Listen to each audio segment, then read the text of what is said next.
Voilà, rebonjour. Euh, ok, donc je vais passer à la deuxième partie, c'est-à-dire le scénario en lui-même.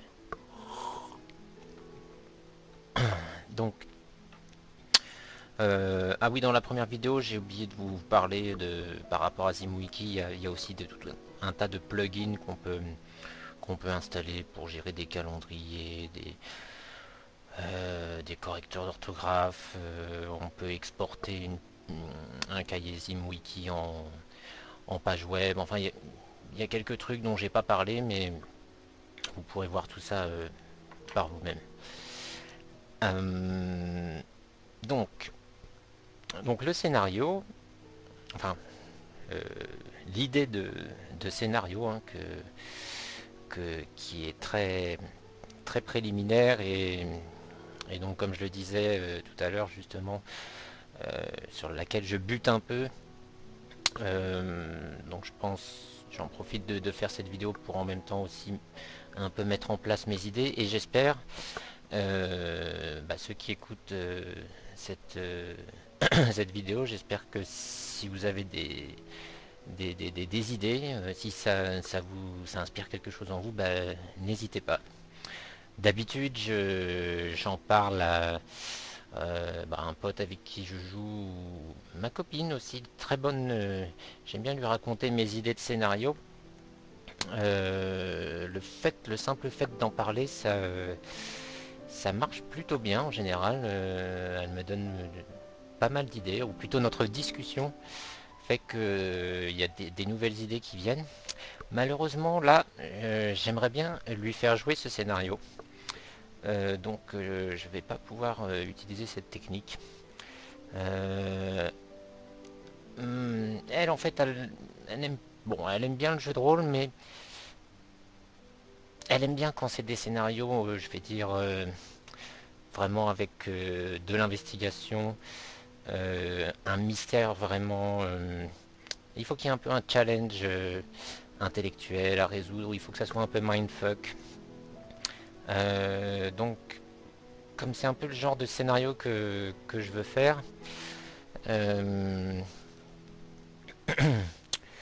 oui, donc je peux pas en discuter avec elle, donc j'en discute avec vous. Donc, n'hésitez pas si vous avez des commentaires.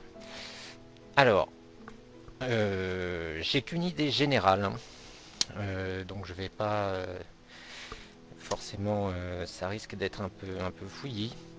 Donc je vais me contenter de vous expliquer un peu cette idée générale, les thématiques.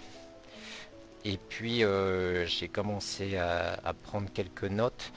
Donc je vais les rassembler dans un document ZimWiki, ce qui nous permettra de voir euh, si l'outil est utile ou pas. Mais enfin, en tout cas, pour tout mettre dans un seul document, ça devrait faire le taf. Et puis, je verrai peut-être dans une prochaine vidéo, quand j'aurai de nouvelles idées, quand ça deviendra plus clair, de voir comment le cahier Zimuki, comment il évolue, comment on peut facilement remettre tout ça, réordonner un peu tout ça, remettre toutes les idées bien en place. Alors, je crée un nouveau cahier que j'appelle Labyrinthe, puisque c'est la thématique principale du scénario que j'aimerais mettre au point. Alors, donc là apparemment il me ressort un vieux document parce qu'il les met dans l'ordre alphabétique. Ok, donc on va fermer celui-ci. Voilà, donc par défaut il nous crée une page blanche qui s'appelle Home. Hmm. Euh, alors, bon, avant de commencer faire quoi que ce soit, euh, j'aimerais parler un petit peu de la thématique du labyrinthe. Donc je vais créer une nouvelle page euh, que je vais appeler thème au pluriel. J'aime bien cette approche par thème. Parce que là, en fait, c'est pas vraiment, comment dire, une idée de scénario. Ah, voilà, un sorcier immortel qui s'est fait emprisonner et 300 ans plus tard, la prison s'est par accident ouverte, il a été libéré et les joueurs vont devoir mettre la main dessus et le neutraliser. C'est pas une idée précise comme ça, c'est plutôt un thème général que j'ai envie d'aborder. Certains thèmes que j'aimerais voir dans le scénario. Et l'histoire viendra un peu après. En fait, je prends un peu une démarche un peu différente. La raison aussi pour laquelle je fais comme ça, c'est que j'aimerais que le scénario soit. Alors, c'est pas, je veux pas que ça soit une espèce de bac à sable, un peu comme j'ai fait avant, ou un one shot bien écrit. J'aimerais que ce soit un bon gros scénario assez complexe. Enfin, complexe. Euh, un bon gros scénario, ou peut-être une mini campagne, je sais pas. Mais je veux quelque chose de bien dense en termes d'idées qui sont développées, de personnages. Euh, quelque chose d'assez riche. Euh, alors, pourquoi le thème du labyrinthe? Alors, c'est un peu une idée qui m'est venue. Alors, j'avais envie, donc c'est pour l'appel de Cthulhu, hein, qu'on soit bien d'accord. J'avais envie d'écrire un scénario pas classique. Donc, dans l'appel de Cthulhu, dans le livre des règles, on nous parle d'horreur cosmique, de l'insignifiance de l'homme par rapport à ses grands anciens. Ça, je trouve que c'est une thématique intéressante, mais par contre, quand on lit les scénarios, en général, bon, bah, ça se finit avec une secte, un rituel, une incantation, et puis une baston avec une petite enquête avant. C'est un peu toujours ça qui ressort. Donc, hmm,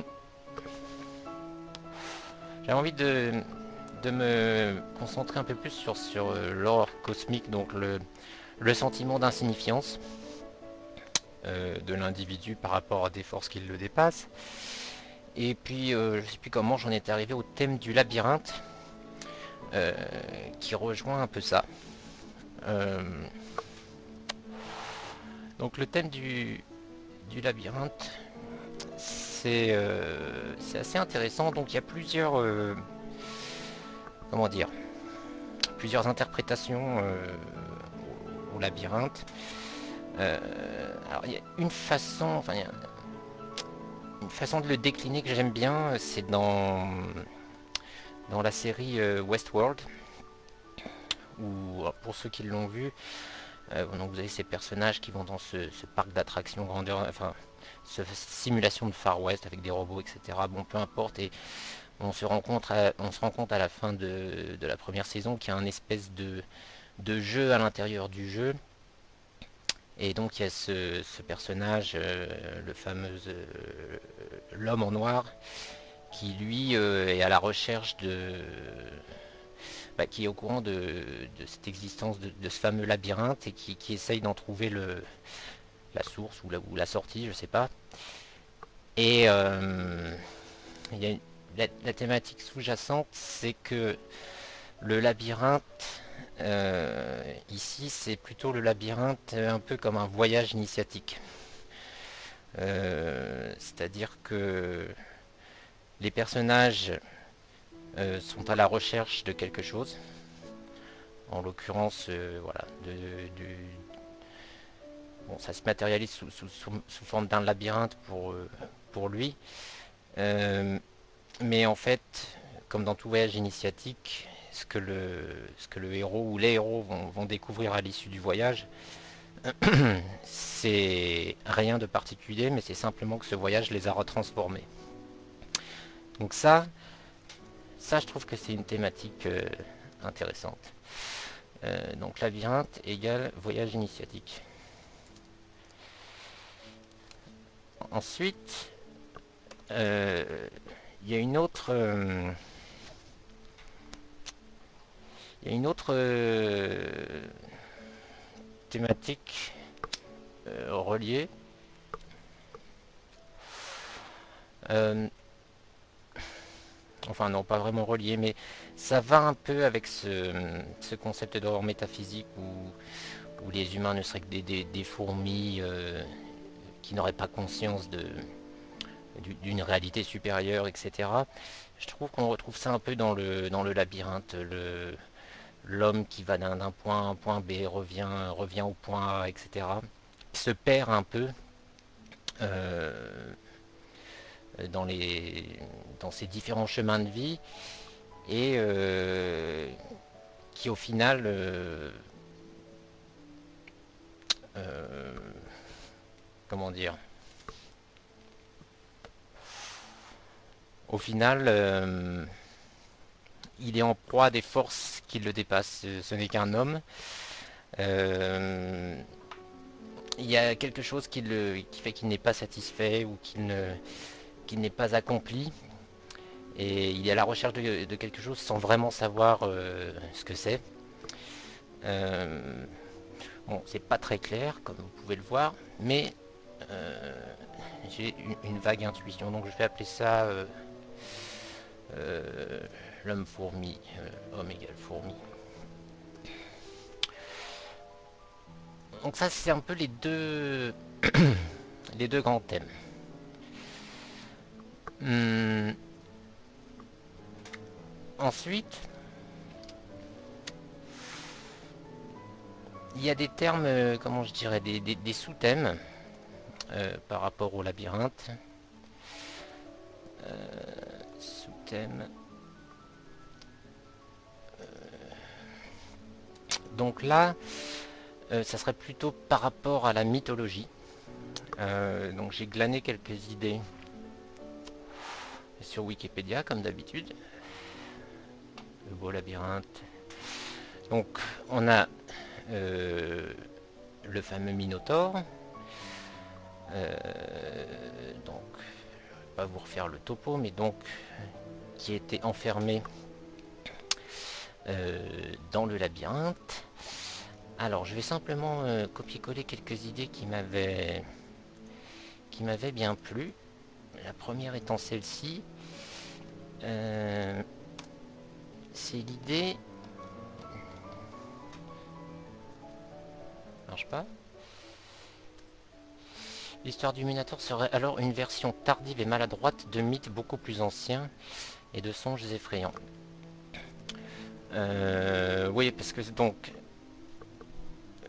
pour un scénario de Cthulhu, je trouvais que bon, il faut quand même qu'il y ait un rapport avec le mythe. Au début, je voulais faire quelque chose d'un peu à part, sans vraiment de rapport avec le mythe de Cthulhu, mais euh, bon, si c'est pour faire de la mythologie grecque, c'est et donc je trouvais que dans ça c'est quelque chose à creuser, le fait que cette histoire de mythe de Thésée et du Minotaure, que ce serait une version tardive et maladroite de mythes beaucoup plus anciens, ça c'est quelque chose que je pourrais développer dans le scénario. C'est-à-dire que les joueurs confrontés au labyrinthe que je vais leur proposer, alors le labyrinthe on va en reparler après, c'est pas un vrai labyrinthe, dans leurs recherches initiales pourraient tomber sur des documents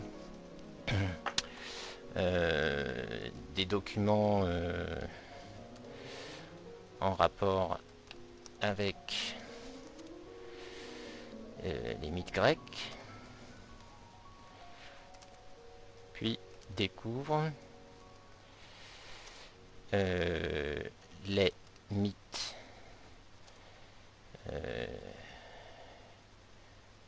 cthulhiens, cthulhuides sous-jacents. Voilà.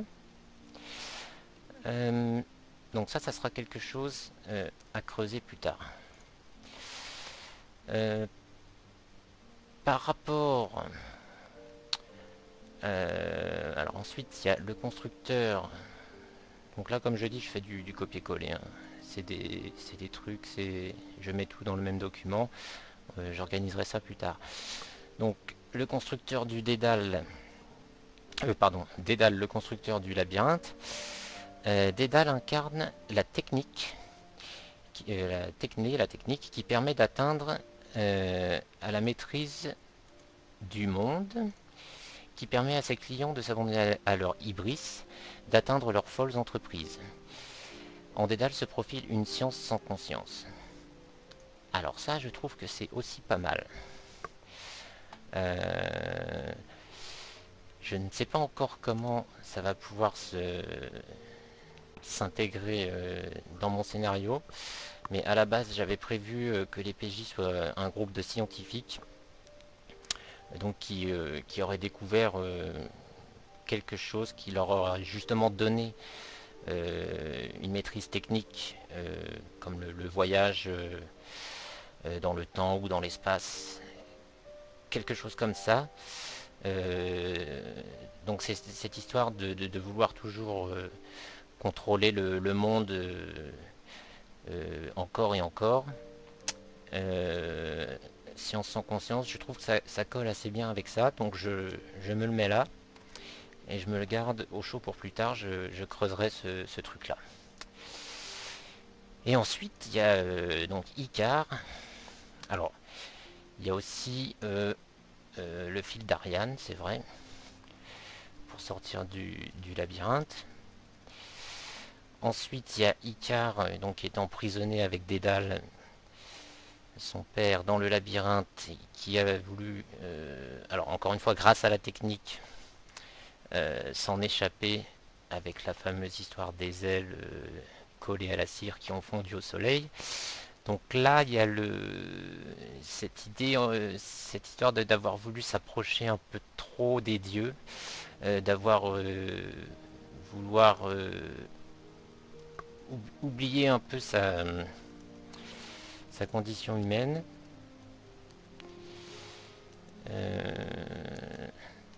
S'approcher des dieux. Ça rejoint un peu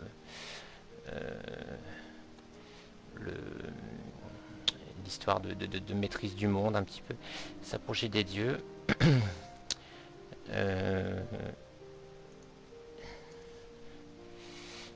Et se brûler les ailes.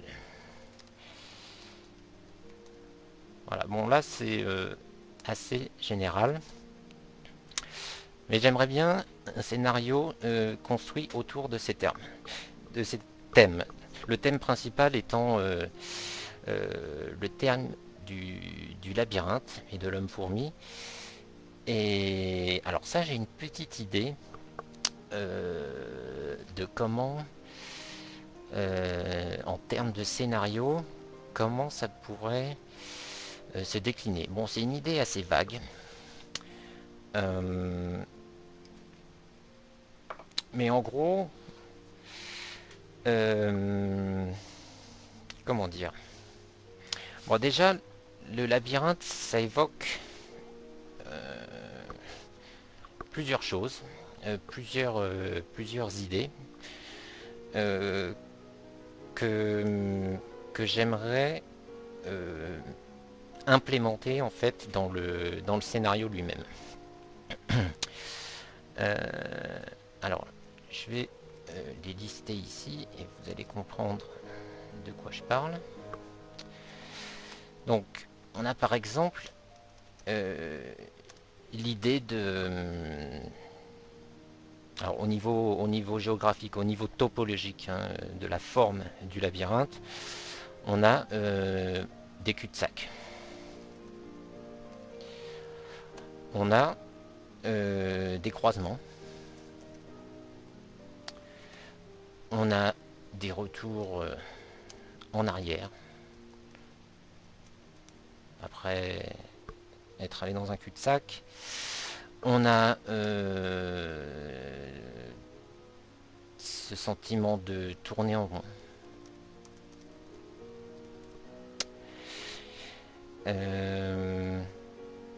peut-être des sentiments de répétition. Voilà. Ensuite, il y a un deuxième groupe d'idées, toujours par rapport à cette structure labyrinthique. Ça serait un peu la traduction des idées que je viens de noter, mais plutôt au plan mental, ou voire même au niveau de la structure du scénario lui-même. Alors, ça nous évoque donc le labyrinthe, la désorientation, la confusion.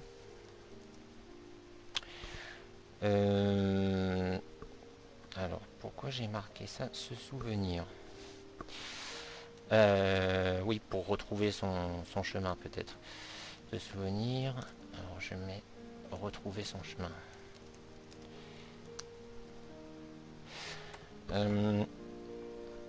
En termes de scénario, on pense aussi à des fausses pistes, qui seraient un peu des cul-de-sac en fait.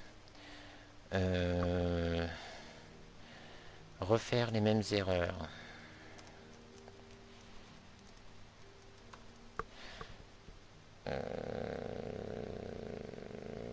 Retour dans le passé. Ah oui, c'est cette histoire de répétition un peu. C'est des thèmes assez généraux toujours, mais ce sont des idées. Je voudrais que les joueurs, lorsqu'ils vont jouer ce scénario, aient vraiment l'impression d'être dans un labyrinthe. Qu'ils éprouvent cette désorientation, cette confusion, cette notion de répétition, de tourner en rond, de cul-de-sac. Je voudrais que ça se traduise dans l'histoire elle-même. Après, il pourrait aussi très bien y avoir un vrai labyrinthe, hein, c'est pas exclu. Alors, qu'est-ce que j'avais noté d'autre? Alors, ouais, je vais quand même que j'aborde l'idée. Alors, j'avais fait un petit schéma, donc je vais refaire un schéma ici. Je vais mettre ça sur une page à part. Puisque là, ça doit vous paraître assez abstrait. Ça l'est pour moi aussi, hein. Comment on va appeler ça?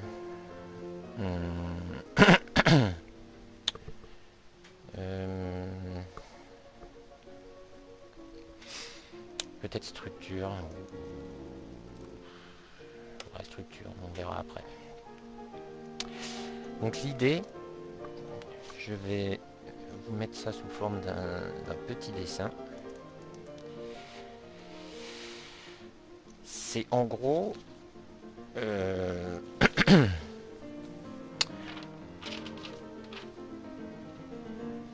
alors les joueurs commencent l'aventure, ils sont amnésiques. Ils sont au milieu du labyrinthe en fait. Ils sont amnésiques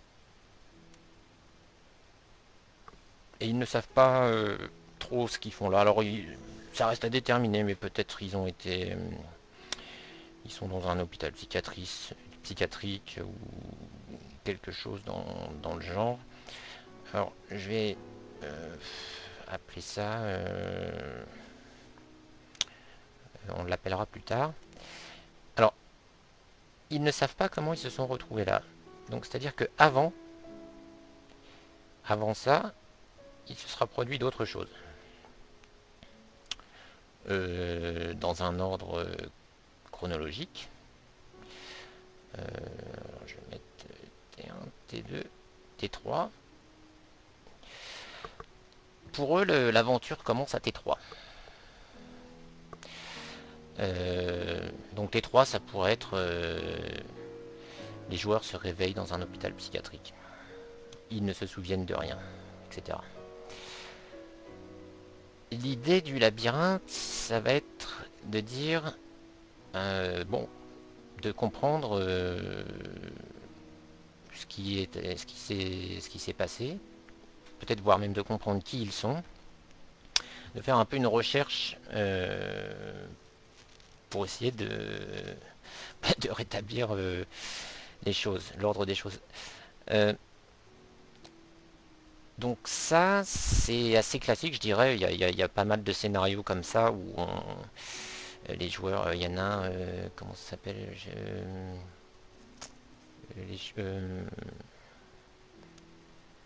bon, je sais plus, il y en a un qui est assez connu pour Cthulhu.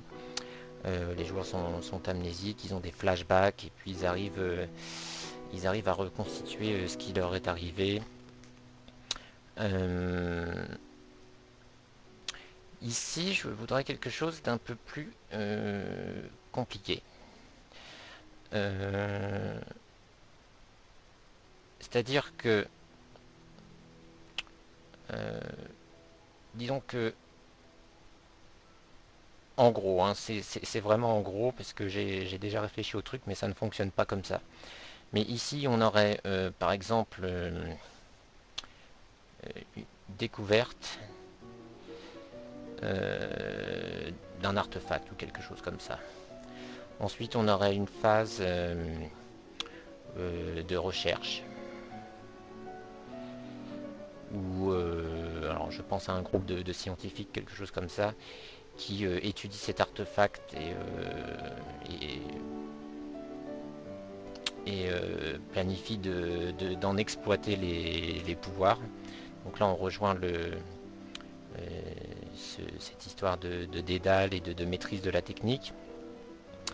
Euh, bah, ça ne fonctionne pas très bien. Donc il se retrouve projeté à un autre endroit, à une autre époque.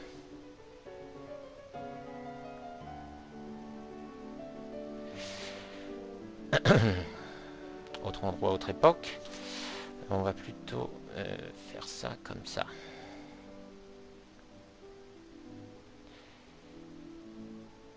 Donc là va s'ensuivre une suite d'événements. Très probablement vont-ils essayer de rentrer chez eux et y parvenir. Euh, et donc revenir ici. Et puis et bah, à partir de là, ils savent comment fonctionne cet artefact, ils vont donc pouvoir maîtriser le monde, avoir cette ivresse, cette hybris, cette sensation de pouvoir ou de maîtrise du réel, je ne sais quoi. Euh, Par contre, les forces qui sont à l'origine de cet artefact, voire qui utilisent cet artefact elles-mêmes, ne voient pas la chose de la même façon. Elles vont donc effacer la mémoire des joueurs et les envoyer dans un labyrinthe à la fois spatial et temporel. Et les joueurs, enfin les personnages, vont devoir comprendre ce qui s'est passé et sortir du labyrinthe. Alors, je vais préciser un peu plus. C'est-à-dire qu'en gros, ils vont devoir comprendre bah, tout ce que je viens d'expliquer ici, c'est-à-dire qu'ils ont trouvé un objet, ils ont cherché à l'exploiter, qu'ils se sont retrouvés quelque part, qu'ils s'en sont sortis et qu'ils sont revenus. Mais ça, c'est pas. Ils ne peuvent pas retourner à leur vie normale avec la connaissance qu'ils ont acquise. Donc quand les joueurs commencent l'aventure, c'est-à-dire ici, ils sont donc amnésiques. Euh, alors, comment le labyrinthe entre en jeu ici? Donc je voudrais en fait que les scènes de ce scénario soient un peu que les joueurs se retrouvent projetés dans ces scènes, un peu comme peut-être quand ils entrent ou quittent un certain endroit ou une certaine ville, je ne sais pas encore, ou même peut-être tout simplement de manière incontrôlée. Enfin, alors soit ça serait le gardien qui jugerait du moment opportun, et puis donc il se retrouverait, donc il sauterait d'une scène à l'autre, de manière un peu aléatoire, mais toujours exactement au même moment et au même endroit. Le... Donc il pourrait très bien, en sortant par exemple de, de leur hôpital psychiatrique ici, au moment où ils sont dans la rue, eh ben, ils se retrouvent, peut-être après avoir pris un taxi ou je ne sais pas, quand ils descendent du taxi, eh bien, ils descendent en fait d'une calèche dans le Londres du 19e siècle, ici par exemple. Et dans cette calèche, ils sont poursuivis par quelqu'un. Donc un peu sauter d'une scène à l'autre, des scènes très différentes les unes des autres, à chaque fois dans une situation, soit qui les mettrait sous pression, et qui les forcerait en fait à répéter l'histoire. Et pourquoi est-ce qu'ils vont répéter l'histoire? Parce qu'ils n'ont pas assez d'informations. Ce n'est qu'après avoir parcouru le labyrinthe un peu un peu au hasard, en prenant des actions légèrement différentes à chaque fois, et en mettant toutes ces informations bout à bout, qu'ils vont petit à petit être capables de reconstituer ce qui s'est passé et comment mettre fin à ce cycle, comment sortir du labyrinthe. Alors c'est bien sûr c'est pas évident à formuler l'idée comme ça. Bon, c'est facile, mais le choix des scènes et de l'histoire,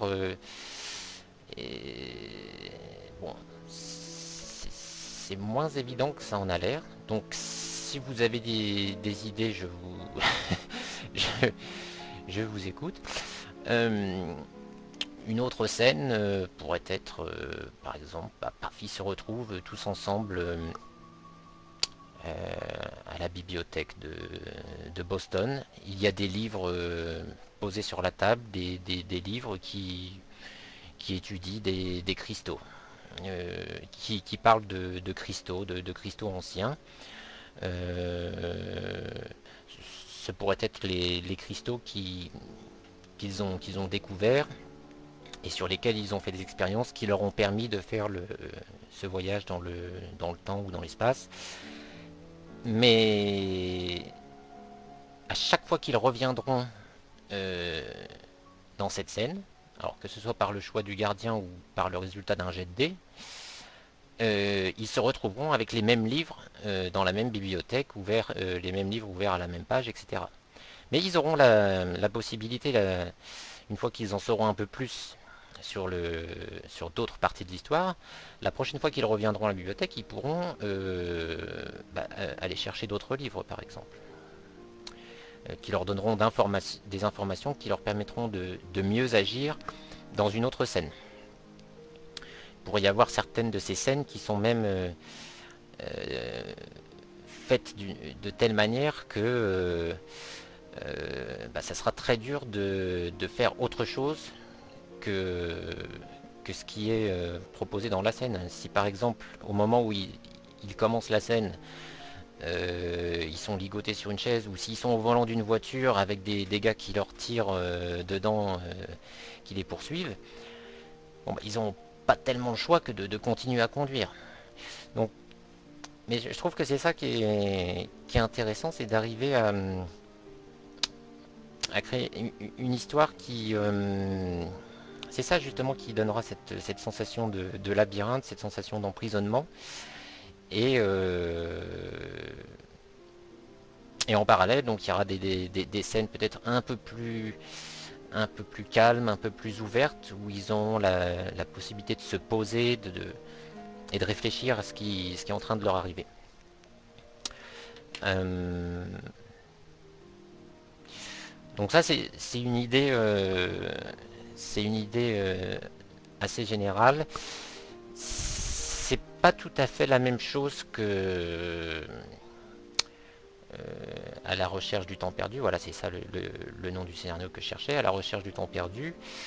Où là, on a une ligne temporelle, en fait.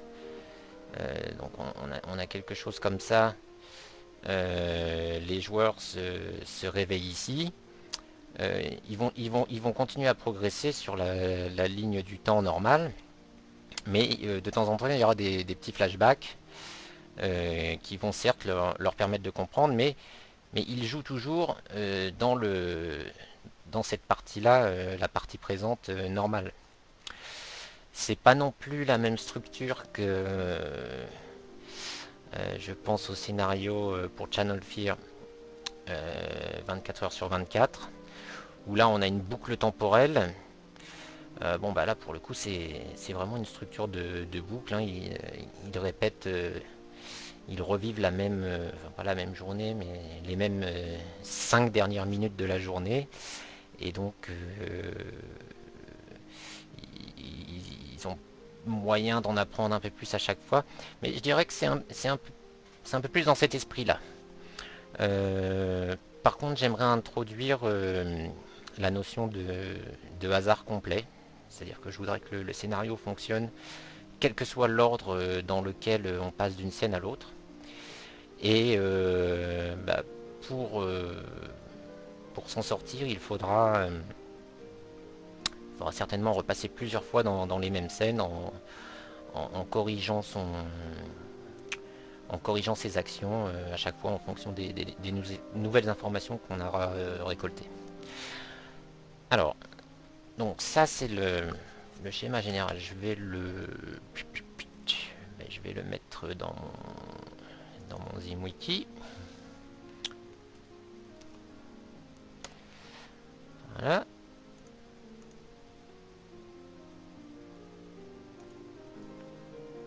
Hop.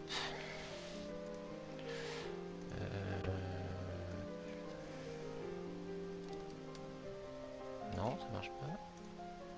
Ah oui, d'accord.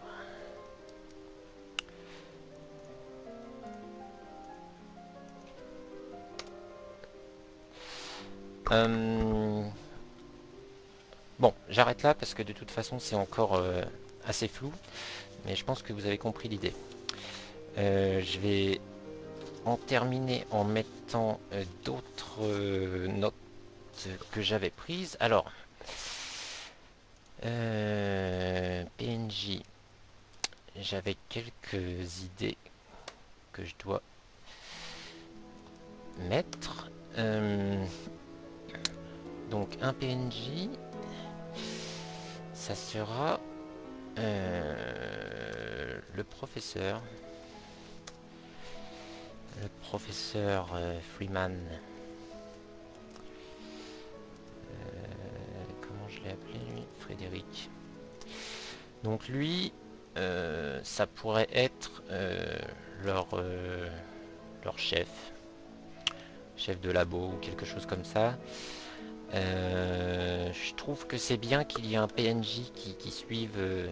Alors peut-être pas dans tout le labyrinthe, mais ce que j'avais pensé, c'est qu'il pourrait jouer une espèce de rôle de figure paternelle. Et malheureusement, il aurait une fin tragique. Ça, c'est juste une petite idée que j'aime bien. Fin tragique. Il se sacrifiera à la fin. Je sais pas si la fin sera ouverte ou pas, s'il y aura plusieurs solutions pour sortir du labyrinthe. Alors pour lui, ce que j'avais pensé aussi, c'est que il se pourrait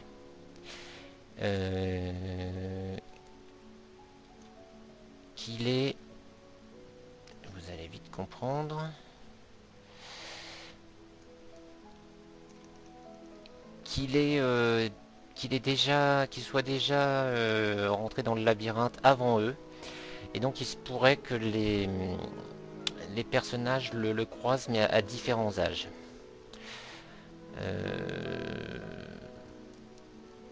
Alors pareil, c'est juste une idée comme ça. Pourquoi il me le met pas à la même taille? C'est juste une idée comme ça. J'aime bien cette idée de recroiser la même personne à différents âges.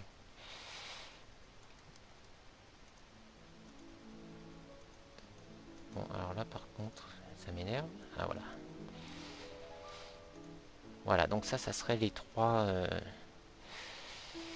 C'est vraiment la même personne, hein, c'est Bell, l'inventeur du téléphone. On le voit à trois âges différents, donc ça me plaît bien.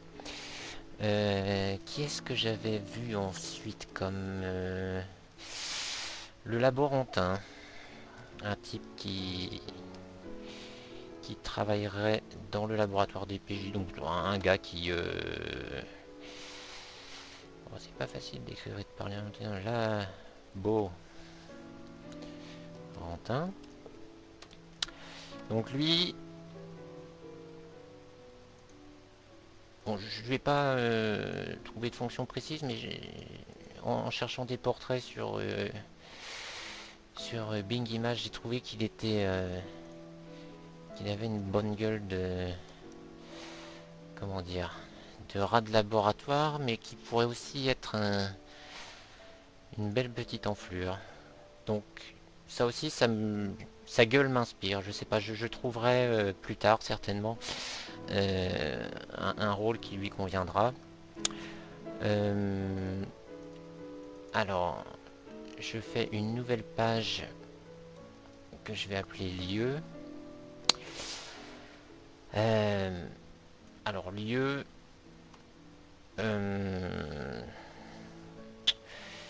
alors faut pas mélanger les lieux dont je parlais dans la structure là, qui seront les lieux,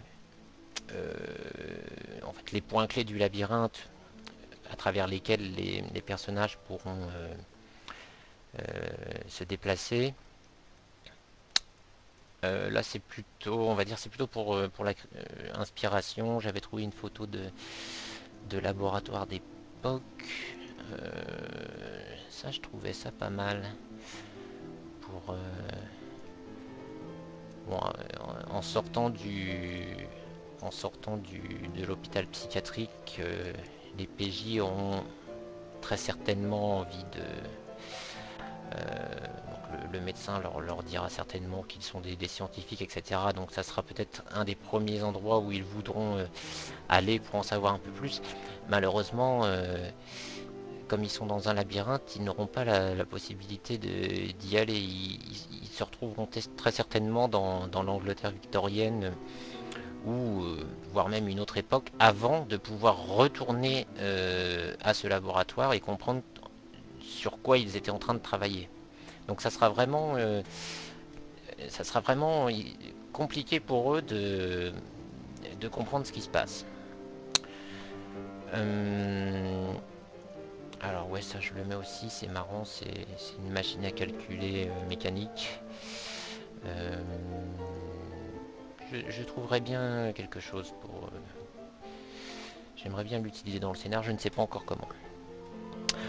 Ensuite, alors, bon, les PJ, je vais créer la page, mais je vais rien mettre pour le moment. Mais je pense que ça sera des pré-tirés. Alors pourquoi des pré-tirés? Parce que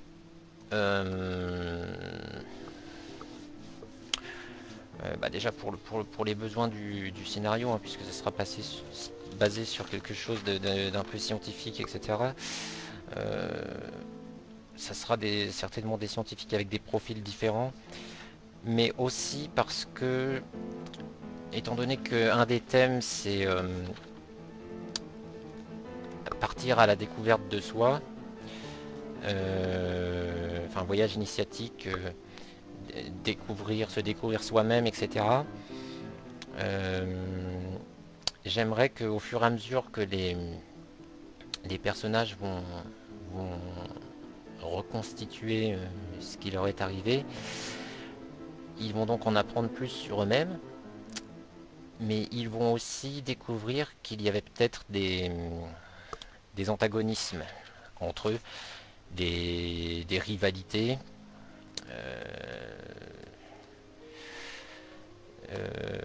de la trahison,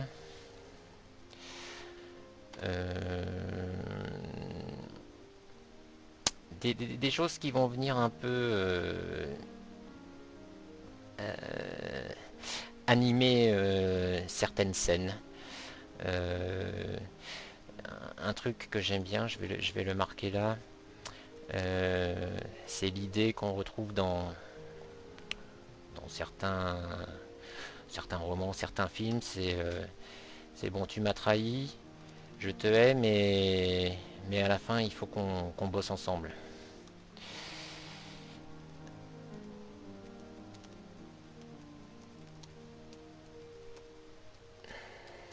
Pour nous en sortir.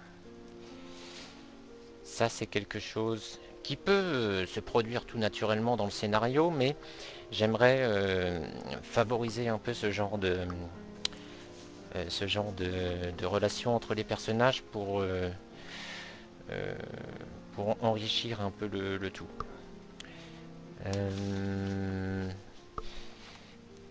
Qu'est-ce que j'avais noté encore? Alors oui, bon, je vais me faire bien sûr une petite page euh, pour les idées en vrac. Ah oui, ZimWiki met tout dans l'ordre alphabétique, donc si vous voulez avoir un ordre bien à vous, faut mettre un petit numéro devant 1, 2, 3.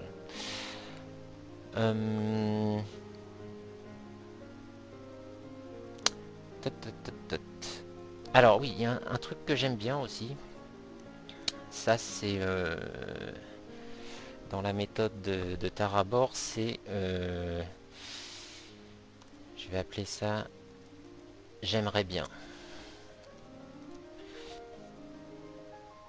Donc c'est de se dire, bon bah dans ce scénario, hein, quelle que soit l'histoire, quels que soient les personnages et tout, j'aimerais bien une scène où euh, on se bat sur le toit d'un train, par exemple. J'aimerais bien, je ne sais pas, une histoire de cocufiage. J'aimerais bien, bon. Euh, alors, moi ce que j'aimerais bien, c'est que une des scènes, il se réveille dans un train de nuit. Je sais pas pourquoi. J'aime bien cette ambiance. La nuit, dans un train, une cabine avec des couchettes, quelque chose comme ça. Ils se réveillent là, ils savent pas où le train va. Ils savent pas à quelle époque ils sont. Euh, J'aime bien au niveau atmosphère, ça me plaît. Avec un petit bruitage, un petit chouchou.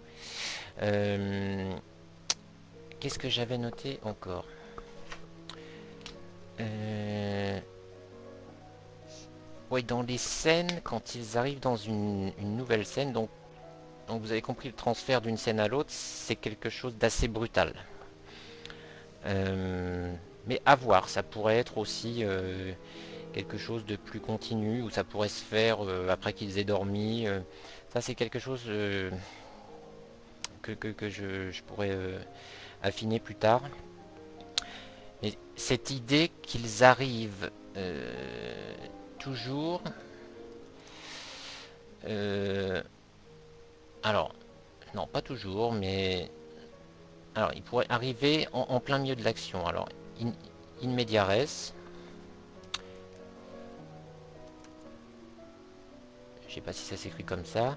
Ou bien, euh, ils arrivent après que quelque chose d'important se soit passé. Donc ils arrivent par exemple et ils ont un cadavre sur les bras. Ils arrivent en plein milieu d'une course-poursuite.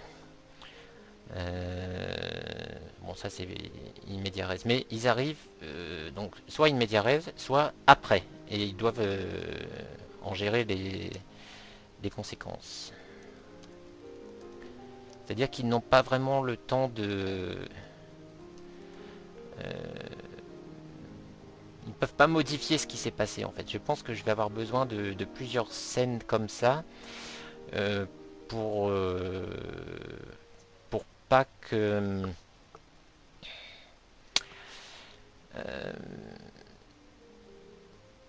pour pas, il faut que ça soit assez cadré quand même. Euh, Ça sera pas un scénario linéaire, loin de là, c'est pas du tout ce que je veux faire, mais il y aura certains points fixes, par exemple le moment où ils arrivent, le moment et l'endroit, il y a des choses qui ne pourront pas être changées. Euh, euh, Qu'est-ce que j'ai noté encore? Euh, alors oui, ce que j'aimerais bien aussi, euh, hmm, c'est qu'il rencontre un vieux sage. Un vieux sage, un type qui... sorcier, enfin je ne sais pas. Ça pourrait être un extra-lucide. Quelqu'un qui va être capable de voir qu'ils ne sont pas comme les autres, qu'ils sont dans ce labyrinthe.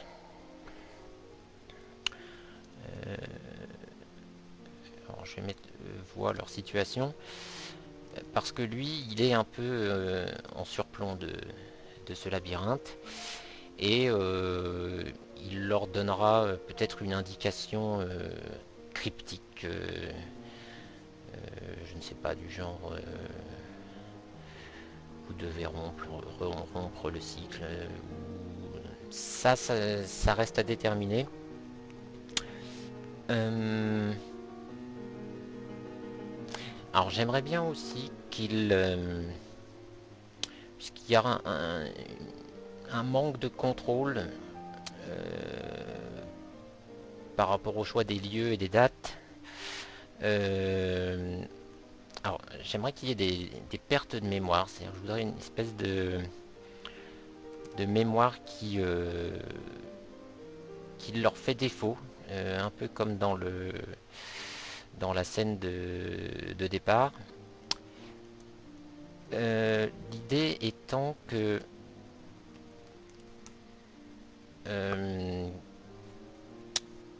s'ils découvrent quelque chose dans le passé, en revenant au temps présent, eh bien ça sera pas évident de faire des recherches, puisque lors de ces transitions d'une scène à l'autre, leur mémoire s'effilochera. Par contre, euh, alors deux choses.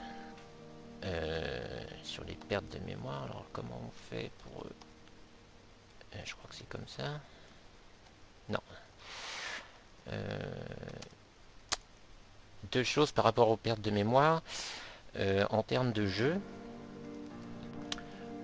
peut-être ne pas leur donner les noms et les photos des PNJ.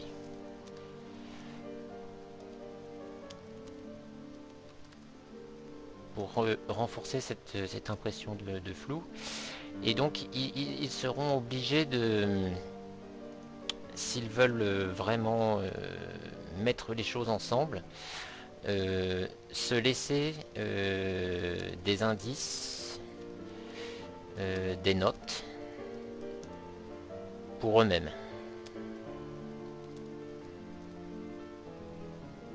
dans le futur.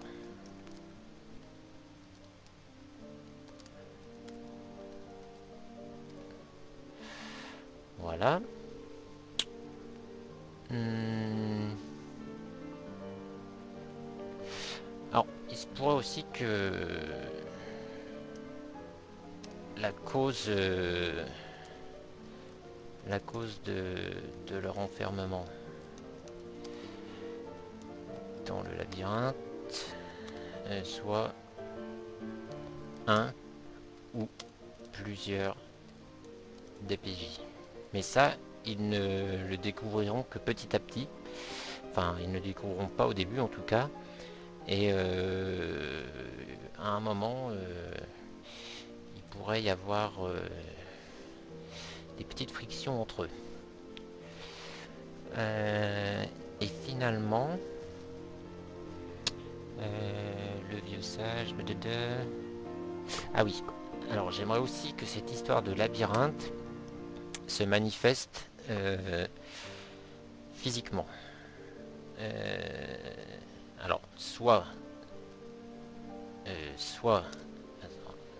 le labyrinthe se manifeste physiquement, soit alors un vrai labyrinthe, mais bon, c'est un peu grossier. Mais plutôt cette histoire que quand on a plusieurs personnes... Oula, oui, attends, ça je le marque avant d'oublier. Il pourrait y avoir d'autres PNJ dans ce labyrinthe. Le labyrinthe se manifeste physiquement, donc ça pourrait être que...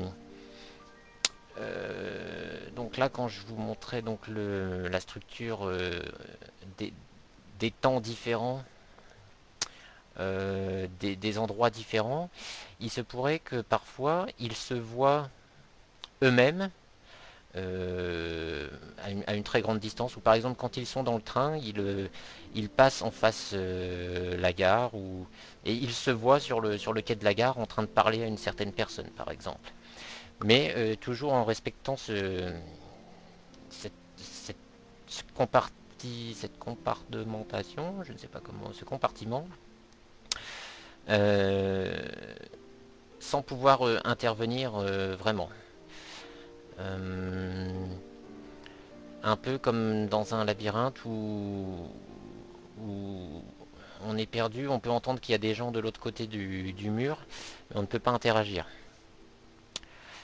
Hum, Ça pourrait être aussi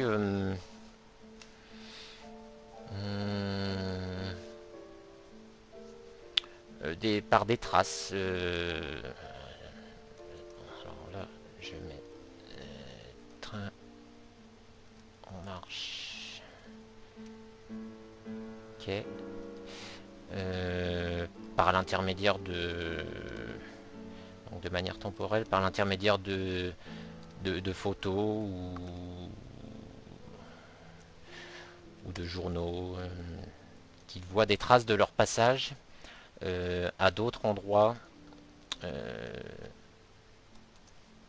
en d'autres temps. Voilà.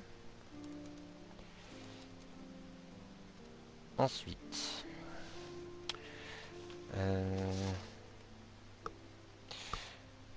eh bien, je crois que c'était à peu près tout.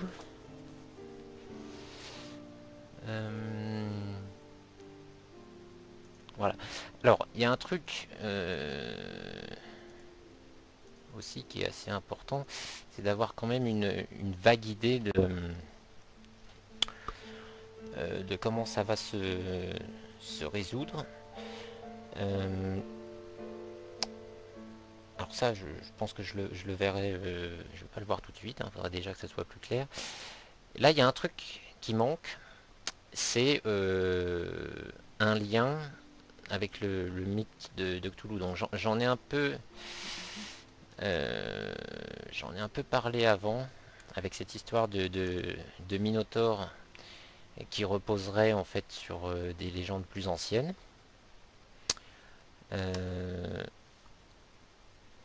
Mais ça, c'est un scénario a priori où il n'y a pas vraiment de monstres. Alors, enfin de monstres, de contact avec oui, des entités surnaturelles, qui rendent la chose un peu horrible.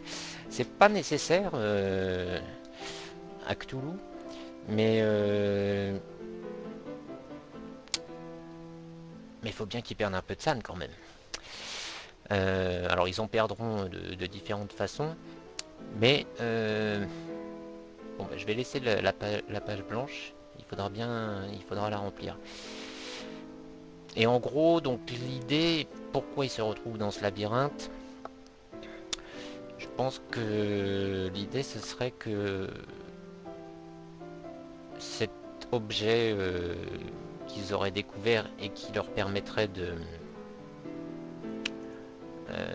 de contrôler, enfin qui donnerait accès en fait à l'humanité entière. Ah oui, il y avait ça aussi, il faut que je le note. J'y reviendrai après. Euh, Cet objet qui leur donnerait une maîtrise technologique ou accès à des capacités qui les dépasseraient en fait, hein. Il y a cette histoire du thème de la technique que j'aime bien. Eh bien, les entités qui ont créé cet objet ne veulent pas que les hommes l'utilisent, ou peut-être elles, elles le gardent, elles s'en servent, donc elles ne veulent pas que... bon, à définir. Mais plutôt que de tuer euh, les investigateurs, eh bien, elle les enferme dans ce labyrinthe spatio-temporel euh, afin d'éviter que la série d'événements qui étaient prévus au départ, c'est-à-dire qu'ils apprennent à s'en servir et qu'ils commencent à l'exploiter et à le divulguer au reste de l'unité pour éviter que ça se produise. Alors pourquoi ne pas simplement les zigouiller? Eh bien peut-être que alors c'est ça qu'il faut que je travaille, c'est parce que s'ils les tuaient, eh bien il y aurait toujours d'autres humains qui suivraient leurs traces et qui liraient leurs écrits, qui retourneraient dans cet endroit où ils ont découvert ces fameux cristaux ou cet artefact et qui perpétuerait. L'humain est curieux, donc il cherchera toujours à comprendre ce qui s'est passé, etc. Là, en les coinçant dans un cycle comme ça, ils résolvent ils résolvent ce problème d'une manière un peu plus, d'une manière qui nous dépasse en fait. Et c'est pour ça que l'humain ne peut pas se sortir de ce labyrinthe. Il pourra en sortir à condition qu'il accepte de ne pas révéler sa découverte ou qu'il accepte d'effacer sa mémoire ou quelque chose comme ça. Il faut, j'aimerais que l'histoire se boucle un peu de cette manière-là. Ça me fait penser que dans les PNJ, je vais rajouter, ou plutôt dans J'aimerais bien, ouais, d'autres PNJ dans ce labyrinthe. Donc il pourrait croiser un type qui est là depuis des milliers d'années, pourquoi pas. Ça me rappelle cette nouvelle je crois que c'était Asimov, depuis des milliers d'années. Peut-être pas exactement le même labyrinthe. Donc il faisait des expériences dans la nouvelle, il faisait des expériences sur la téléportation. Et donc en fait, les premières expériences sur des objets fonctionnaient bien. Ensuite, ils ont téléporté des rats de laboratoire, des animaux, des choses comme ça, des insectes. Sur les rats, ça marchait pas trop bien. Les rats avaient un comportement très bizarre quand ils apparaissaient de l'autre côté, enfin après avoir été téléportés. Et puis ils se sont rendus compte qu'en faisant une anesthésie, là du coup le voyage se passait bien. Et donc la technologie s'est développée, tout un, tout un business, tout un commerce s'est développé basé sur cette nouvelle technologie.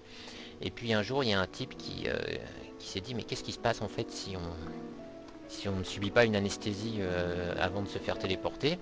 Et donc il a voulu essayer. Et à l'arrivée, euh, il avait les yeux écarquillés d'horreur, ses cheveux étaient devenus tout blancs. Euh, et la raison pour ça, ben, elle est simple. C'est que si vous ne vous anesthésiez pas, eh bien, je ne vais pas spoiler. Et là, je pourrais utiliser quelque chose de similaire. Oui, un type qui est là depuis des milliers d'années, ça serait pas mal. Euh, voilà, donc là j'ai mis un peu tous les trucs auxquels j'ai commencé à réfléchir. C'est pas très bien organisé, il n'y a pas grand chose. J'ai des petits trucs à creuser dans les sous-thèmes, etc. Et puis, bon, je vais pas faire des vidéos trop longues là-dessus. Je pense que si je reçois des bons retours, euh, bah, pourquoi pas continuer encore une vidéo. Et puis sinon, je vais continuer à bosser ça tout seul dans mon coin. Et je pondrai un scénario complet yeah, plus tard. Mais je pense que celui-là, pour bien le ficeler, il va me falloir pas mal de temps. Donc voilà, bah écoutez, si ça vous paraît pas complètement, ou même si vous voyez des erreurs, hein, ou si vous avez des suggestions pour vous, comment vous inspirez, comment vous trouvez l'inspiration, si vous voyez quoi que ce soit, ça m'intéresse. Donc, je vous dis peut-être à une prochaine. Et puis sinon, ça sera beaucoup plus tard avec un scénario complet. Et, et voilà. Et bien, bonne soirée ou bonne journée. Et peut-être à plus tard. Salut!